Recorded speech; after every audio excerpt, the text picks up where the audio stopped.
Andréane Brisson-Paquin, il y a 10 ans exactement, je vous entendais pour la première fois dans le cadre du concours musical international de Montréal. Vous étiez finaliste. Exactement. Et c'est très vrai, tout ça. Ça fait 10 ans, ouais.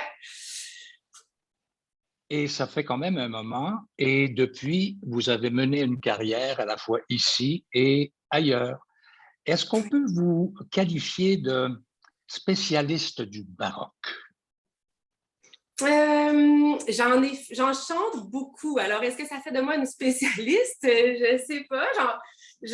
J'adore cette musique. J'adore la Mhm. chanter. J'ai étudié assez là-dedans avec beaucoup de musiciens inspirants, des grands maîtres du baroque. Mhm. Alors, oui, ça fait partie de ma vie musicale, ça c'est sûr, la musique baroque. Ce matin, on cause autour d'un concert qui aura lieu mais vraiment très bientôt, c'est-à-dire jeudi. Et Ouais. c'est I Musici qui sera à la salle Pierre Péladou, Mhm. c'est-à-dire à la salle Pierre Mercure. Et Ah oui. que, bon, et c'est un titre qui quand même porte à rêver, Splendeur du baroque.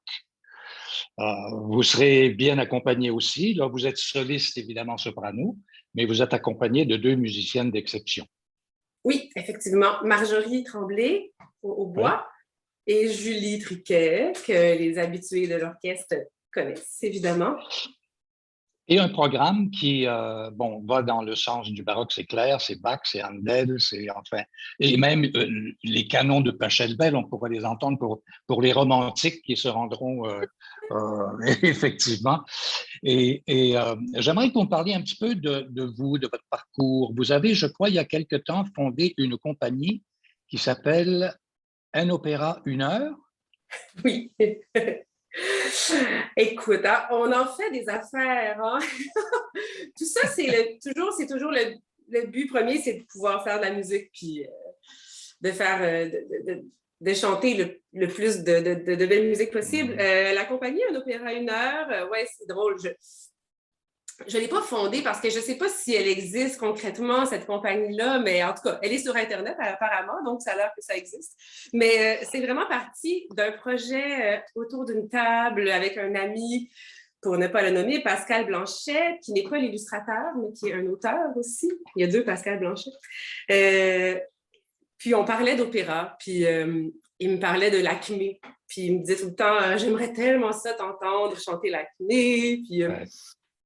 à cette époque-là, j'étais dans une démarche où on pourrait attirer les gens dans les concerts. J'essayais de faire des formules plus courtes. Mhm. C'est vraiment des espèces de concerts éclairs. Puis on se disait que juste pour l'exercice, ça serait intéressant de condenser un opéra autour de deux personnages ou trois maximum. Mhm. Puis là, pour l'Acmé, c'est facile. C'est juste l'Acmé et Gérald, donc deux personnages.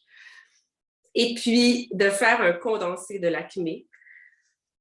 C'était vraiment comme une expérience au départ, tu sais. Un collectif, d'une certaine façon. Ben, c'est un collectif parce que finalement, on a eu Alain Gauthier, qui est un metteur en scène aguerri, qui travaille dans toutes les maisons d'opéra du Canada et des États-Unis, qui s'est comme prêté au jeu, surtout comme ami, comme créateur au début. Donc, on a fait beaucoup de sessions d'essais, erreurs pour condenser l'opéra, sélectionner les morceaux appropriés pour que l'histoire aussi se tienne. Là. Et un sens. On voulait pas qu'il y ait un narrateur ou qu'on doive expliquer. On voulait que ça puisse se suivre Mhm. sans explication, comme un petit film d'une heure.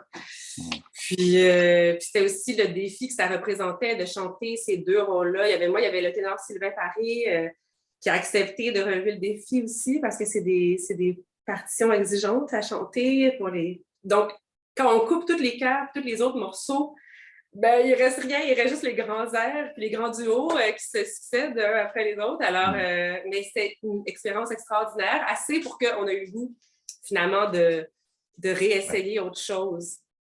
Et sur le plan professionnel, Andréane, vous avez aussi tâté de plusieurs projets. Vous êtes allé en musique contemporaine, vous êtes allé Mhm. dans l'opéra strictement parlé, Ouais. et donc vous êtes d'une certaine façon une exploratrice. Ouais, on peut dire ça. On peut dire ça. Je suis une exploratrice. je vais où on me demande, où je sens que je peux apporter quelque chose. Puis, je suis curieuse. Alors, ouais, ça m'intéresse. Je pense que c'est vraiment les gens, en général, qui mènent mes choix de projet. Puis, c'est des rencontres, en fait. J'ai pas vraiment de plan de carrière. Là. Tu sais, je pense que ça se dessine toute seule, mais c'est d'abord les contacts humains qui m'amènent tout le temps à un projet puis à un autre. Si on revient au programme qu'on présentera à Pierre Mercure, quels sont les airs que vous allez chanter? Alors, je vais chanter 4 airs qui sont assez, c'est des grands airs assez étoffés chacun. Alors, ils sont un peu plus longs que 5 minutes chacun. Donc, c'est vraiment là, des scènes, on dirait, chaque air.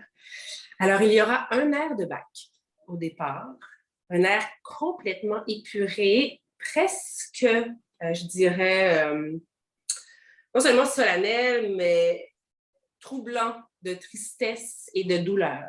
Donc, ça s'appelle Seufzer, Tränen, Kummer, Not. Ça, c'est 4 mots allemands. C'est pas une phrase, c'est 4 mots qui disent larmes, douleur, larmes, malheur, puis note, détresse. Alors, c'est vraiment genre l'énumération.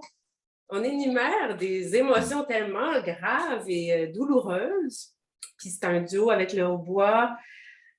Puis c'est juste le hautbois et le continuo qui accompagnent cet air.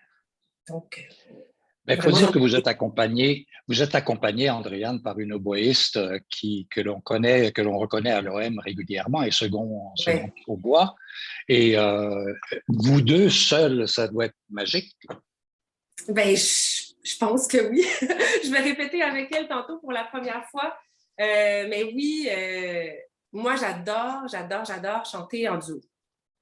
Que ce soit avec une voix ou un instrument, je trouve que ça me rend tellement heureuse quand on partage les lignes mélodiques, là, parce qu'il y a un dialogue, ça donne des idées, on peut faire des tierces. Il n'y a rien de plus beau qu'une tierce quand on chante, puis il y a des dissonances.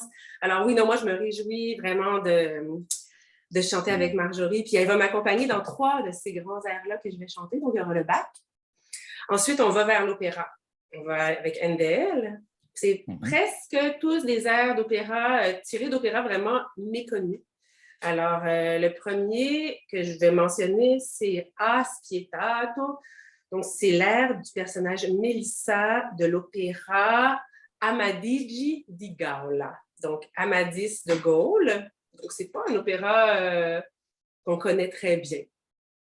Mais tout ce qu'écrit Handel, il y a toujours un air magnifique et ça fait partie de son catalogue des plus beaux airs pour soprano et hautbois. Donc, c'est vraiment encore là un duo, un échange entre la voix et le hautbois.